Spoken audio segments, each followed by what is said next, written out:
Look, I want to thank Emgage and the PAC for endorsing my campaign. I can't thank you enough for all you've done so far, and that's thank you for taking the time for watching today. Look, one of the things I think is important. I wish we taught more in our schools about the Islamic faith. I wish we talked about all the great confessional faiths. It's one of the great confessional faiths. And what people don't realize, it's one of my avocation is theology, don't realize is that we all come from the same root here in terms of our fundamental basic beliefs. And I just want to thank you for giving me the opportunity, for being engaged, for committing to action this November. You're doing what's that's never been done before. You're registering and turning out 1 million Muslim voters this November. It matters. Your voice is your vote. Your vote is your voice. Muslim Americans' voices matter to our communities, to our country, but we all know that your voice hasn't always gotten recognized or represented and or the recognition it deserves. And that's your right as a citizen. You know, what you're doing is making a real difference. I mean that. Look, this weekend I lost a friend, but we lost a champion for civil rights of all people, a tireless advocate for making sure every single person could access the power of their vote, the great Congressman John Lewis. You know, from the time he first marched with Dr. King until his last march last month with Black Lives Matter, he understood viscerally that the rights and freedoms of all people are connected. We're all connected. And no one is free while other people are oppressed. You know, it was no surprise that when Donald Trump announced the Muslim ban during his first week in office, John went directly to Hartsfield International Airport in his home district in Atlanta to demand answers of immigration officials. They wouldn't tell him how many people were being detained. You know what his answer was? Simply, quote, "Why don't we just sit down and stay a while," end of quote. As always, John Lewis knew where to stand or to sit to be on the right side of history. And the best way to honor John's legacy is to continue his purpose, continue his commitment to making it easier for every American to cast their ballot and participate in our democracy. In memory of John, Congress should make up legislation take up the legislation to restore the Voting Rights Act. The legislation he fought so courageously for. They should take it up immediately. And if they don't, I'll make sure it happens at the beginning of my administration. Look, Mr. Chairman, I don't have to tell any of you that this is the most important election in modern American history. Muslim communities were the first to feel Donald Trump's assault on black and brown communities in this country with his vile Muslim ban. That fight was the opening barrage in what has been nearly 4 years of constant pressure and insults and attacks against Muslim American communities, Latino communities, black communities, AAPI communities, Native Americans. You know, Donald Trump has fanned the flames of hate in this country across the board through his words, his policies, his appointments, his deeds, and he continues to fan those flames. Under this administration, we've seen an unconscionable rise in Islamophobia, the incidents including kids being bullied in school and hate crimes in our communities. He's named people with a history of open Islamophobia, open, straightforward, who have no business serving in high positions in our government, to key leadership roles in our Department of Defense, the U.S. Agency for International Development. He's not only an insult to our values, it weakens our standing in the world. What message does this send to the rest of the world?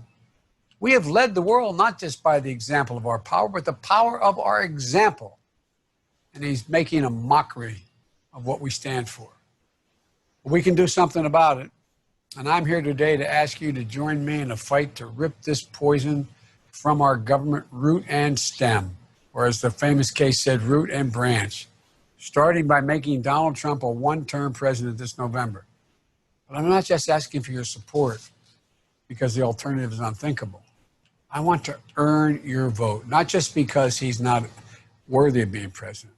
I want to work in partnership with you to make sure your voices are included in the decision-making process as we work to rebuild our nation.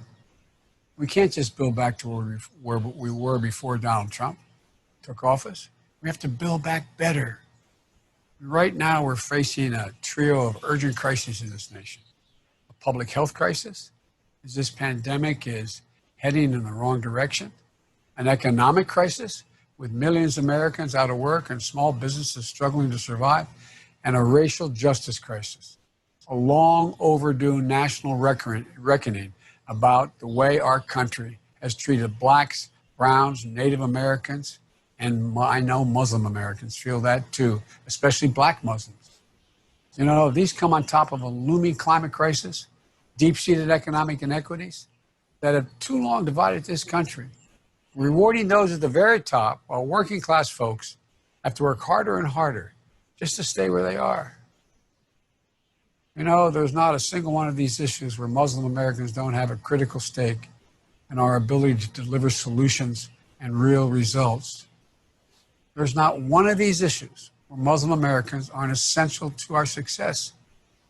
From Muslim medical professionals to frontline workers who are fighting around the clock to beat back this virus, risking their own health in the process.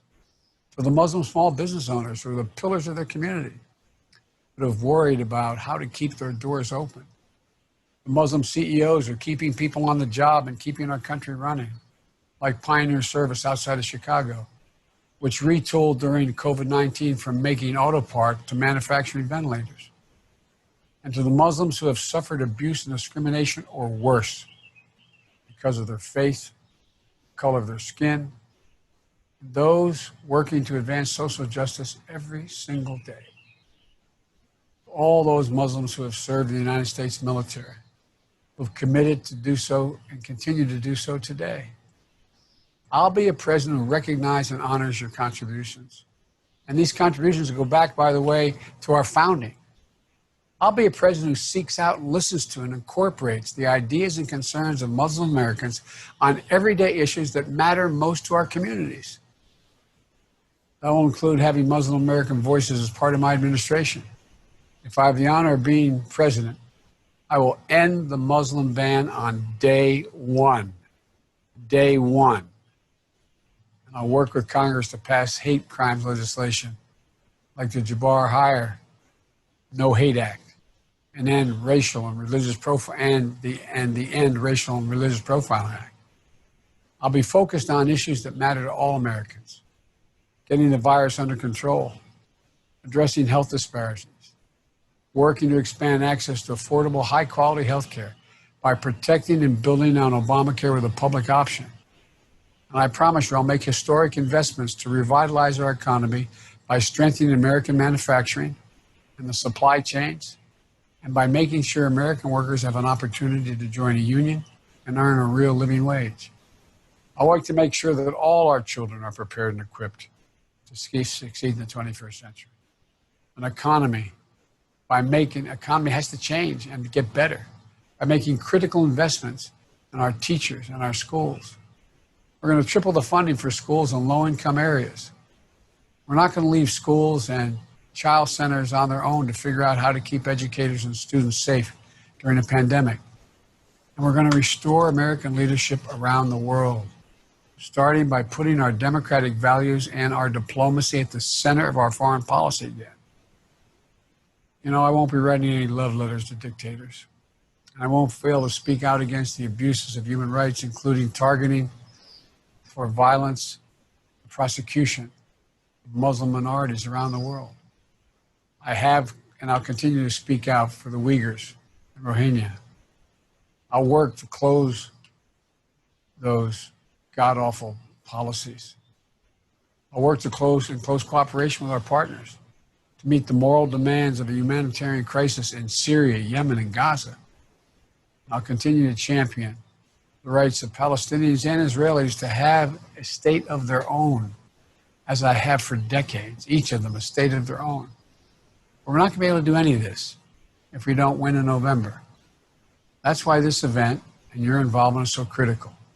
We can't afford anyone to stay in the sidelines and sit this election out.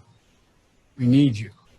I need you. I need you to mobilize and motivate one another to register to vote, to make a plan for how to vote safely in November. Make it now. Talk to all your friends and families, to engage colleagues from your mosque and your community centers, to get them engaged as well. Hadith from the Prophet Muhammad instructs, whomever among you sees a wrong, let him change it with his hand. If he is not able, then with his tongue. If he is not able, then with his heart. So many of you are living this teaching in your own communities every day, joining your faith and your principles with the American principles that are consistent, actions that take and make life better for your families, for your neighbors, through service, advocacy work, and preaching peace. You deserve to have a president and an administration who will work with you and support you in these efforts, not try to scapegoat your communities or advance xenophobic political agenda on the back of Muslim communities. And if I have the honor of being elected President of the United States, together we can work to right the wrongs and see our world and see it better with our hearts, with our hands, with our votes. So again, Mr. Chairman, thank you so much. Thank you so, so very much. And may peace be upon you.